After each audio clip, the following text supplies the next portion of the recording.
y a des pays qui vous ont accueillis, tel le Vietnam. Hein. Bah oui, c'était gratuit pour eux. Il y avait un projet au Vietnam pour les 1000 ans d'Hanoï. Il fallait faire un dragon géant pour le 10-10-10.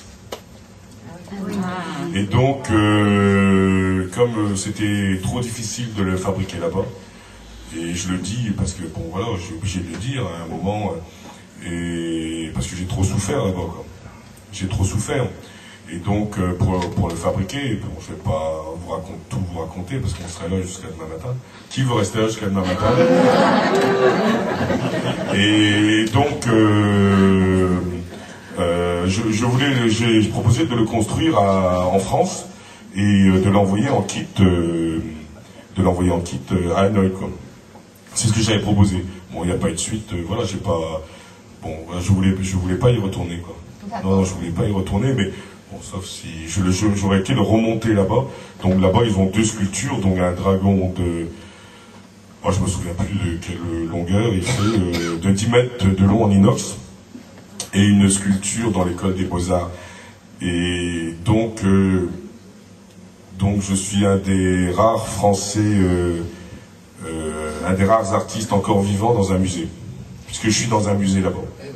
Eh bien, il y a de quoi être satisfait, j'imagine.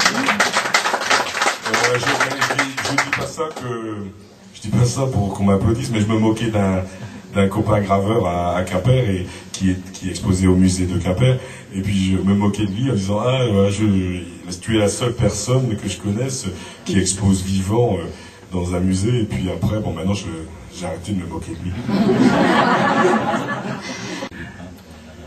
Le homard, donc géant déambulatoire, va être fabriqué pour Brest 2012, pour donc sortir en avant-première à Brest 2012. Et donc il est piloté par l'Union de la métallurgie, commandé pour Brest 2012. Et donc ça c'est intéressant parce qu'il est fait avec des morceaux de bateau. Donc des morceaux de bateau qui auraient dû naviguer et qui ont été coupés pour des primes données à des patrons pêcheurs. Et des bateaux qui auraient pu aller à Haïti par exemple, hein, on va prendre un exemple précis parce que c'est pas loin de... Concarneau par exemple n'est pas loin de Pont-Aven. Et donc c'est un hommage au péri en mer, un hommage aux espèces en voie de disparition, un hommage à la pêche qui se meurt, un hommage à un beau métier, à des gens qui ont beaucoup travaillé, qui meurent souvent quand ils arrivent à la retraite, d'avoir trop travaillé. Et donc c'est aussi pour montrer aux jeunes qu'on peut faire une œuvre d'art, si j'étais prétentieux je dirais une œuvre d'art, avec du matériel recyclé, hein, des déchets.